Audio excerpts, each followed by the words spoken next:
Dans un restaurant chic de Paris, un milliardaire connu pour son arrogance hurle sur une jeune serveuse devant une salle bondée, son visage rouge de colère et sa voix tranchante comme un couperet. Mais ce qu'elle lui répond, calmement et sans trembler, fige l'assemblée dans un silence glacial, révélant une vérité si inattendue que même les plus cyniques en restent bouche bée. Il était environ 20 heures dans l'un des restaurants les plus prestigieux du 8e arrondissement. Les lustres en cristal scintillaient au plafond, projetant des éclats dorés sur les nappes blanches impeccablement repassées. Les conversations feutrées des clients, des hommes d'affaires, des célébrités et des Parisiens fortunés emplissaient l'air d'un murmure élégant. C'était le genre d'endroit où l'on venait pour être vu, où chaque détail, du choix du vin à la coupe des couverts, semblait calculé pour impressionner. À une table près de la grande baille vitrée donnant sur les Champs-Élysées, Marc-Antoine de Vaucourt, un milliardaire de 52 ans, trônait comme un roi. Costume sur mesure, montre en or scintillant à son poignet, il parlait fort, comme pour s'assurer que tout le monde sache qu'il était là.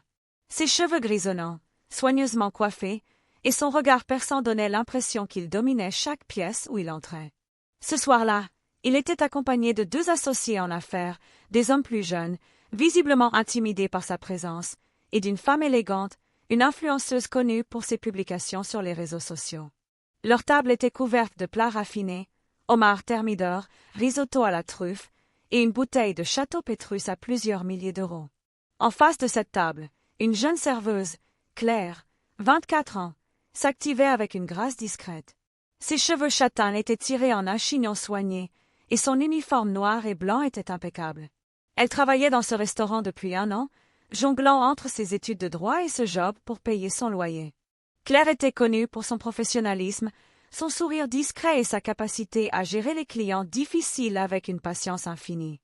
Mais ce soir-là, elle allait être mise à l'épreuve comme jamais auparavant. Marc-Antoine, déjà agité après une journée de négociations tendues, avait commandé un plat spécifique, un filet mignon cuit à point, avec une sauce au poivre noir. Lorsque Claire posa l'assiette devant lui, il la saisit d'un geste brusque, examina la viande, puis la repoussa avec un rictus de dédain. « C'est quoi, ça ?» lança-t-il, sa voix résonnant dans la salle. Les conversations aux tables voisines s'interrompirent légèrement, quelques regards se tournèrent vers lui. Claire, sans perdre son calme, répondit poliment, « Monsieur, c'est le filet mignon que vous avez commandé, préparé à point comme vous l'avez demandé.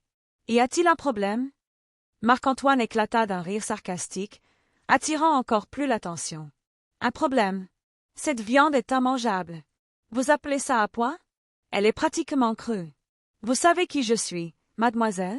Vous pensez que je viens dans un endroit comme celui-ci pour qu'on me serve des restes de boucherie? » Les joues de Claire rosirent légèrement, mais elle garda son sang-froid. « Je suis désolée si le plat ne vous convient pas, monsieur.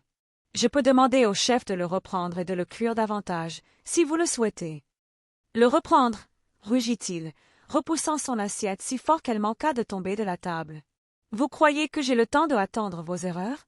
Vous êtes incompétente. Ce restaurant est une honte, et vous ne devriez même pas être ici. » Le silence s'abattit sur la salle. Les clients, qui jusque-là murmuraient entre eux, fixaient maintenant la scène, certains avec embarras, d'autres avec curiosité. Les associés de Marc-Antoine semblaient mal à l'aise, mais aucun n'osa intervenir.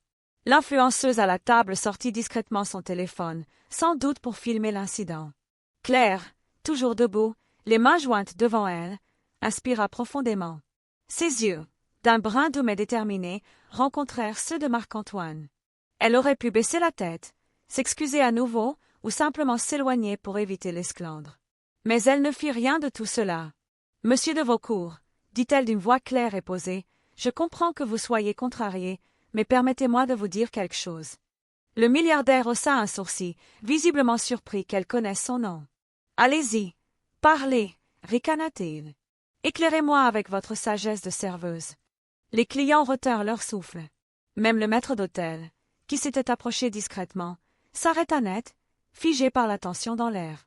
Ce que Claire dit ensuite, avec une assurance qui contrastait avec son apparence modeste, changea l'atmosphère du restaurant en un instant. « Vous êtes Marc-Antoine de Vaucourt, président de Vaucourt Industries, une entreprise qui a bâti sa fortune sur des acquisitions agressives et des licenciements massifs. Vous possédez des villas à Saint-Tropez, à Dubaï, et un jet privé qui consomme plus de carburant en un vol que la plupart des gens ici n'en utiliseront dans leur vie. Vous venez dans ce restaurant pour impressionner vos invités, mais vous ne savez pas respecter les gens qui travaillent pour vous offrir ce luxe. Un murmure parcourut la salle. Marc-Antoine cligna des yeux, déstabilisé, mais Claire n'avait pas fini. Vous avez crié sur moi parce que votre viande n'était pas à votre goût, mais savez-vous qui a préparé ce plat? Un chef qui travaille 14 heures par jour pour un salaire qui ne représente même pas le prix de votre montre. Savez-vous qui nettoie vos bureaux, qui conduit vos chauffeurs, qui fait tourner votre monde? Des gens. Comme moi, monsieur. Des gens que vous ne regardez même pas, que vous traitez comme des moins que rien. Mais sans nous, vous ne seriez rien. Le silence était maintenant total. Même les serveurs, qui s'étaient arrêtés de bouger, fixaient Claire avec une admiration mêlée d'incrédulité. Marc-Antoine ouvrit la bouche pour répondre, mais aucun son n'en sortit. Pour la première fois de la soirée, il semblait à court de mots. Claire poursuivit, sa voix toujours calme mais empreinte d'une autorité naturelle. Vous pensez que votre argent vous donne du pouvoir, mais ce n'est pas votre argent qui fait de vous un homme. C'est votre façon de traiter les autres. Et ce soir, vous avez montré à tout le monde ici qui vous êtes vraiment. Elle fit une pause, laissant ses mots planer dans l'air. Puis, d'un ton plus doux, elle ajouta, « Si vous souhaitez un autre plat, je serai ravie de le commander pour vous. Sinon, je vous suggère de réfléchir à ce que vous venez de dire et à ce que cela dit de vous. » Marc-Antoine la fixa, son visage passant de la colère à une sorte de stupeur. Les clients autour d'eux commencèrent à murmurer. Certains hochèrent la tête en signe d'approbation, d'autres échangèrent des regards choqués. L'influenceuse, qui avait filmé toute la scène, rangea son téléphone, visiblement impressionnée. Le milliardaire se leva brusquement, jetant sa serviette sur la table. « Vous regretterez ça, » marmonna-t-il, mais sa voix manquait de conviction. Il fit un signe à ses associés et à l'influenceuse, qui se levèrent à contre-cœur, et quitta le restaurant sans un mot de plus. La porte vitrée claqua derrière lui. Un applaudissement timide éclata à une table, suivi d'un autre, puis d'un troisième. Bientôt, la moitié de la salle applaudissait Claire, qui, pour la première fois, sembla réaliser l'ampleur de ce qu'elle venait de faire. Elle baissa les yeux, un léger sourire aux lèvres, et retourna à son travail comme si de rien n'était. Mais l'histoire ne s'arrêta pas là. Le lendemain matin, la vidéo de l'incident, postée par l'influenceuse, devint virale sur les réseaux sociaux. Des milliers de personnes partagèrent l'échange, saluant le courage de Claire et critiquant l'arrogance de Marc-Antoine. Les médias s'emparèrent de l'histoire, et bientôt, le nom de Claire Dubois, la serveuse qui avait tenu tête à un milliardaire, était sur toutes les lèvres. Dans les jours qui suivirent, des clients affluèrent au restaurant, non pas pour les plats raffinés, mais pour rencontrer Claire. Certains lui laissaient des pourboires généreux, d'autres lui écrivaient des lettres de soutien. Une avocate renommée, présente dans la salle ce soir-là, lui proposa une bourse pour terminer ses études de droit. Claire, bien que flattée, resta fidèle à elle-même, discrète, travailleuse, et déterminée à ne pas se laisser définir par cet instant. Quant à Marc-Antoine, il tenta de minimiser l'incident dans une interview, affirmant que la serveuse avait exagéré et qu'il était simplement exigeant. Mais le mal était fait. Son image publique, déjà fragile, en prit un coup. Des articles révélèrent des détails sur les pratiques douteuses de son entreprise, et plusieurs de ses partenaires commencèrent à prendre leur distance. Claire, elle, continua sa vie.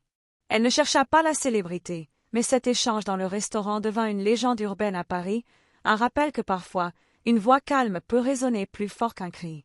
Et pour ceux qui étaient présents ce soir-là, le souvenir de cette jeune serveuse, debout face à un homme puissant, resta gravé comme une leçon d'humanité et de courage.